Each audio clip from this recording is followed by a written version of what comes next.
নারীর জন্য তিন ধরনের পুরুষ সবচেয়ে বেশি ভয়ঙ্কর। এক হচ্ছে তার দুলাভাই। এক নম্বরে কে? দুলাভাই। কিছু কিছু বিষয় ভাই কি জানেন, উপরে পরিষ্কার ভেতরে কালো। কিছু কিছু মানুষ দেখবেন উপরে ফিটফাট ভেতরে সদরঘাট। তো দুলাভাই এবং শালীর সম্পর্ক খুবই কমন একটা রিলেশন। দুলাভাই বেড়াইতে আসে, কি খবর শালী, ভালো আছো? শালীও মাশাআল্লাহ, দুলাভাই ভুলেই গিয়েছেন, কলই করেন না।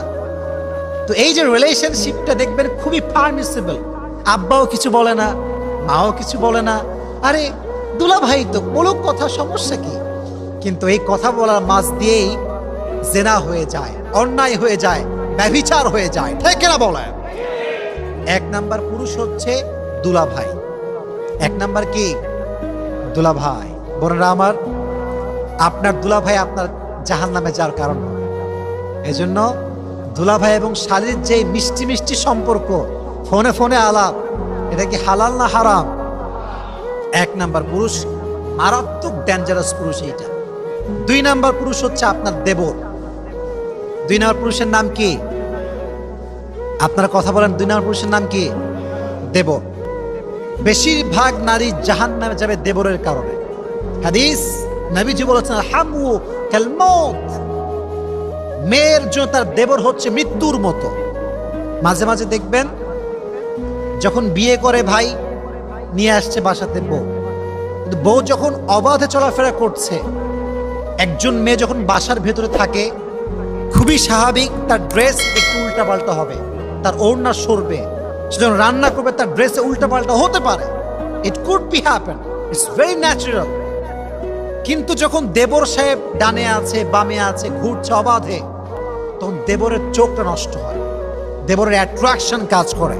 আর ভাবিও একটা পর্যায়ে গিয়ে চলতে চলতে দেবরের সঙ্গে ফ্রি হয়ে যায়। আর মাশাআল্লাহ, যদি স্বামী বিদেশ থাকে তো তার কোনো কথাই নেই, দ্য ম্যাটার ইজ খালাস, পুরোটাই খালাস। এই জন্য প্রিয় ভাইয়েরা, আমি বলতে চাই সবাইকে একটা কথা, মেয়েদের জন্য দেবর হচ্ছে মৃত্যুর মতো। এজন্য বেঁচে থাকা অবস্থায় কোনোভাবেই দেবরের সাথে কোনো মেয়ে হারাম রিলেশন করতে পারবে না। সমস্ত মেয়েকে জাহান্নামের আগুন থেকে বাঁচার তৌফিক দান করুক, পড়া আমিন।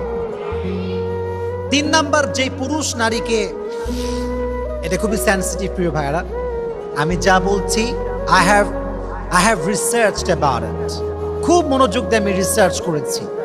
মাঝে মাঝে আমরা এমন কিছু কাজ করি আমাদেরকে জাহান্নামে নিয়ে যাবে, but we don't have any idea about it, আমরা জানি না। তিন নাম্বার পুরুষ, এটা মনোযোগ দিয়ে শুনবেন, এটা আমার লাস্ট কথা। তাকবীর দেন, লিল্লাহি তাকবীর।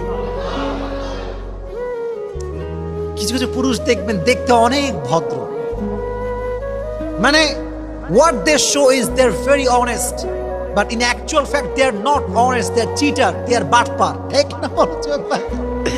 দেখায় ভদ্র কিন্তু বাটপার। মেয়েদের সঙ্গে মিষ্টি মিষ্টি কথা বলে, ছলনাময়ী কথা বলে, মেয়ে তো মাসায় পড়ে যায়, এই কত সুন্দর যুবক রে, এরকম যুবক তো পাওয়াই যাবে না। কিন্তু এই একটা যুবক, এরেও পটাইছে আর 10টার গার্লফ্রেন্ড আছে, যুবক আছে না নাই?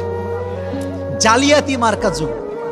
তাহলে বোঝা গেল, some young generation, some young people, they look smart, they look stylish, they look they're very honest, but they are not. In actual fact they are cheated, they are বাটপার। এটা ভালো না আসলে। তো মেয়েদেরকে বলবো, বোনেরা আমার, মেয়েরা একটু বেশি আবেগী হয় ভাই, এটা সবাই আমরা জানি। একটুতে ম্যামা করে কান্না করে, বোঝে কম, চিল্লায় বেশি, খুবই স্বাভাবিক, কমন একটা গুণ মেয়েদের আর কি। তো মেয়েদেরকে বলো, বোনেরা আমার, কোন যুবককে বাহ্যিক চেহারা দেখলে কিন্তু হবে না, তার চরিত্র কেমন, তার ক্যারেক্টার কেমন, এটা জাস্টিফাই করার দরকারটা আছে না নাই? আমি যুবকদেরকে বলো, যুবক ভাইয়েরা, একটা কথা মাথায় রাখবা, তুমি যত বেশি চিটার হবা তোমার বউ তেমন হবে। তুমি একটার সঙ্গে বাটপারি করবা, তোমার বউ 10টার সঙ্গে তোমার সঙ্গে বাটপারি করে আসবা। এই জন্য যুবক ভাইয়েরা, কারোর সঙ্গে কোনো বাটপারি করা যাবে। হাদিসে এসেছে, এদিকে তাকান, বিশ্বাসঘাতক যে হয় সে জীবনে কোথাও সুখ খুঁজে পায় না, কখনো সুখ খুঁজে পায় না। আপনি কারো বিশ্বাস নিয়ে খেলবেন না, কারো বিশ্বাসে আঘাত করবেন না। আজকে আপনি মানুষের বিশ্বাসে আঘাত করবেন, কালকে মানুষ আপনার বিশ্বাসে আঘাত করবে। আজকে আপনি মানুষকে ঠকাবেন, কালকে মানুষ আপনাকে ঠকাবে। এই জন্য কারোর সাথে কোনো প্রকার কোনো বিশ্বাসঘাতকতা আমরা করবো না। বলেন ইনশাআল্লাহ, জয় বলেন ইনশাআল্লাহ। তাহলে আমরা যা